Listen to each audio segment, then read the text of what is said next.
Hello students, मैं हूं आपकी Pragya ma'am. How are you today बच्चों।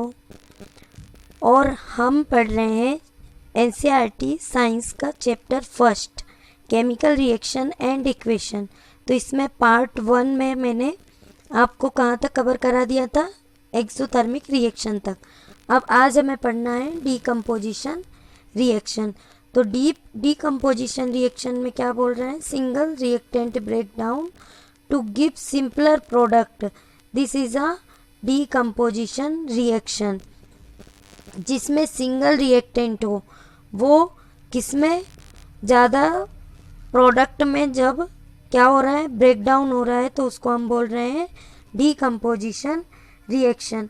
फॉर एग्जांपल मैंने फेरस सल्फेट ले लिया। फेरस सल्फेट, इसको जब हीट कराया तो ये फेरिक ऑक्साइड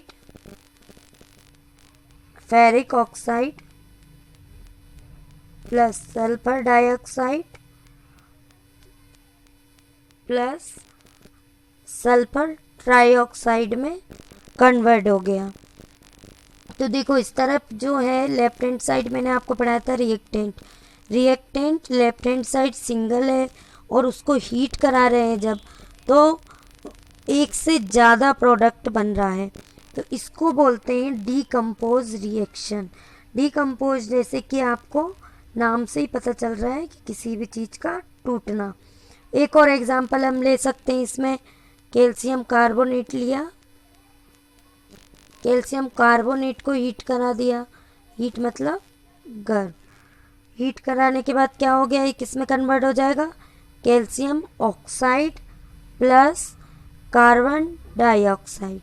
तो इस अब हमारा आता है endothermic reaction in which heat is absorb are known as endothermic reaction. ऐसा रिएक्शन जिसमें एनर्जी क्या हो रही है, एब्जॉर्ब हो रही है। इसका हम एग्जांपल लेते हैं। ये मैंने सिल्वर क्लोराइड लिया और इसको सनलाइट में रख दिया। सनलाइट में रखने के बाद क्या होगा, ये सिल्वर अलग हो जाएगा और क्लोरीन गैस अलग से रिलीज हो जाएगी। इसके बाद दूसरा एग्जांपल हम लेते हैं सिल्वर ब्रोमाइड का। सिल्वर ब्रोमाइड को भी सनलाइट में हमने रख दिया और रखने के बाद सिल्वर अलग हो जाएगा और ब्रोमीन अलग हो जाएगा। तो इस तरह से ये हो गया एंडोथर्मिक रिएक्शन। अब हमारा आता है डिस्प्लेसमेंट रिएक्शन। डिस्प्लेसमेंट रिएक्शन में क्या होगा कि एक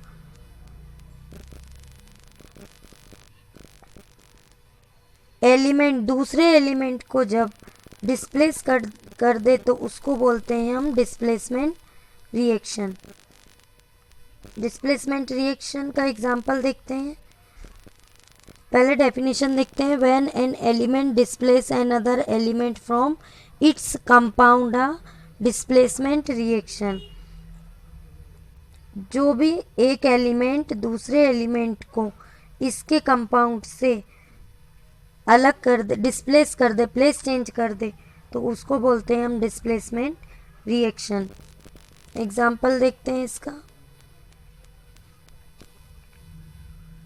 ये हमने हमारा आयरन ले लिया, इसका रिएक्शन हमने करवा दिया कॉपर सल्फेट से। कॉपर सल्फेट से जैसे ही रिएक्शन कराएंगे तो ये आयरन सल्फेट बन जाएगा। आयरन सल्फेट बनने के बाद कॉपर को अलग से ये रिड्यूस कर देगा। तो देखो पहले क्या था, ये आयरन अलग था और कॉपर सल्फेट साथ में था। जैसे ही कॉपर सल्फेट के सॉल्यूशन में इसको मिक्स करते हैं तो ये आयरन सल्फेट से रिएक्ट करके आयरन सल्फेट बना लेगा और कॉपर को अलग कर देगा। इस तरह से ये हो गया हमारा डिस्प्लेसमेंट रिएक्शन। नेक्स्ट हम देखते हैं हमारा double displacement reaction. Double displacement में क्या होगा कि two different atom or group of atom are exchanged in double displacement reaction. ये क्या करेंगे, ग्रुप ऑफ एटम एक्सचेंज हो जाएंगे। इसका एग्जांपल देखते हैं।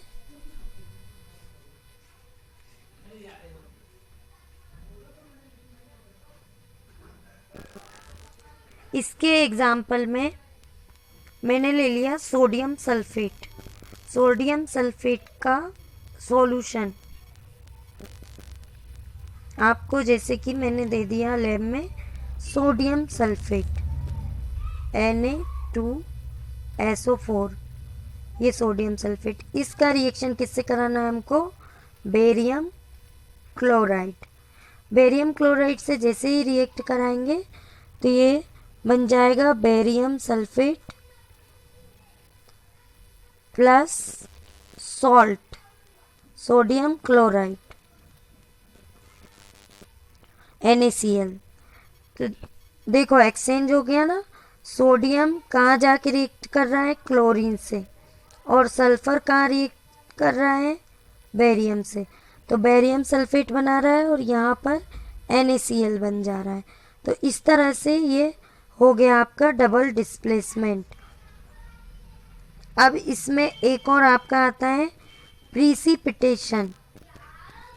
प्रीसिपिटेशन में यही आएगा आपका जो बेटा जिसमें इनसॉल्युबल सॉल्ट बनता है, जिस रिएक्शन में, उसको हम बोलते हैं precipitation reaction. White substance which is insoluble in water is called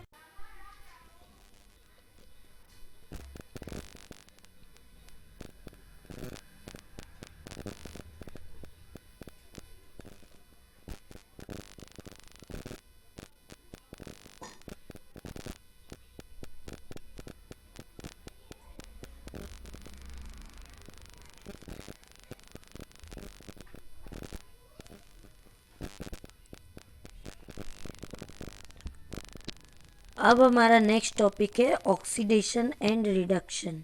इसकी डेफिनेशन देखते हैं। One reactant gets oxidised while the other get reduce during a reaction. Such reaction are called oxidation reduction reaction और redox reaction. जब एक reactant क्या हो जाता है, ऑक्सीडाइज हो जाता है, और अदर दूसरा वाला रिड्यूस हो जाता है ड्यूरिंग अ रिएक्शन, रिएक्शन के टाइम पर, तो उसको हम क्या बोलते हैं, ऑक्सीडेशन रिडक्शन, या फिर इसको रेडॉक्स रिएक्शन भी बोलते हैं। एक एग्जांपल से समझते हैं। कॉपर ऑक्साइड, इसका रिएक्शन हाइड्रोजन से कराएंगे हीट की प्रेजेंस में। Copper plus H2O water. अब इसमें देखो हाइड्रोजन जो है ये क्या हो रहा है, ऑक्सीडाइज हो रहा है। हाइड्रोजन ऑक्सीडाइज्ड हो रहा है, ऑक्सीडेशन हो रहा है इसमें। और यहाँ से कॉपर का क्या हो रहा है, रिडक्शन। तो इस तरह से ये oxidation and reduction, redox reaction. Recall कर लेते हैं सारे रिएक्शन। फर्स्ट हमने पढ़ा कॉम्बिनेशन रिएक्शन, उसके बाद decomposition reaction, exothermic reaction, endothermic reaction और displacement reaction, double displacement reaction, उसके बाद प्रीसिपिटेशन रिएक्शन, और लास्ट में पढ़ा रेडॉक्स रिएक्शन। इस तरह से रिएक्शंस ये कंप्लीट हुए। अब हमको पढ़ना है कोरोजन। कोरोजन क्या होता है, जब मेटल पे जंग लगने लगती है, मेटल खराब होने लगता है, तो उसको बोलते हैं हम कोरोजन। ये हमारा टॉपिक कोरोजन।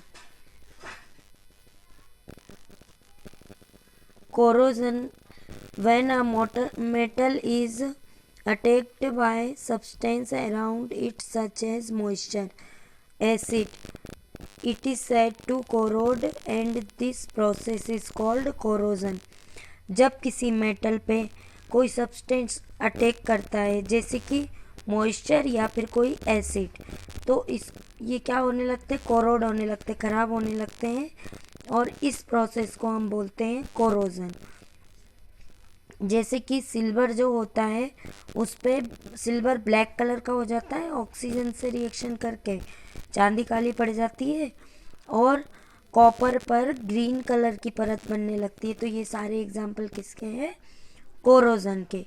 इसके बाद आता है रेंसिडिटी। रेंसिडिटी क्या होती है, इसमें रेंसिडिटी में फैट ऑयल ये ऑक्सीडाइज हो जाते हैं ऑक्सीजन से रिएक्शन करके, और रेंसिड स्मेल आने लगती है, टेस्ट चेंज होने लगता है, बेकार लगने लगते हैं। इसीलिए जब चिप्स के पैकेट को पैक किया जाता है तब उसमें नाइट्रोजन गैस भरी जाती है, ऑक्सीजन नहीं भरी जाती है, क्योंकि ये जो फैट और ऑयल होते हैं ये ऑक्सीडाइज हो जाते हैं, जिनकी वजह से इनका टेस्ट हमें बेकार लगने लगता है। तो ये कंप्लीट होता है हमारा फर्स्ट चैप्टर। अब हम नेक्स्ट चैप्टर नेक्स्ट वीडियो में पढ़ेंगे।